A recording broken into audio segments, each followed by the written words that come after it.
A ci gaba da samun gudunmuwa da Nafisa Abdullahi a asalin jihar Yobe wadda ta samu nasarar lashe gasar Turanci da aka gudanar ta duniya a ƙasar Ingila.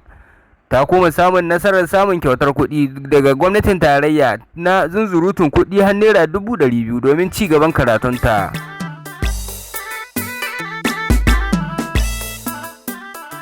To jama'a barkanku da yau. Idan yau ka fara zuwa wannan tashar tamu to muna neman alfarmar da kai mana subscribing sannan kai liking domin karfafa mana gwiwa mu ci gaba da kawo muku labarai na gaskiya da gaskiya daga nan Farko TV.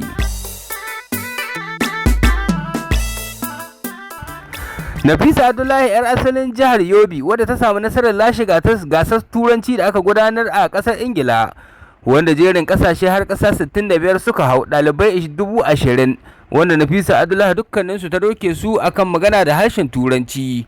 Ta samu kyautar naira 200,000 daga ministan ilimin Najeriya Tunji Alausare a wurin babban taron ilimi da aka gudanar a garin Abuja a jiya. Nafisa Abdullahi dai ta burge al'umma da dama musamman a ƙasar ta Najeriya kasancewar zaman ta bakar fata inda ta shiga cikin Turawa ta kuma samu nasara ta duke su ta fi su iya yaren nasu.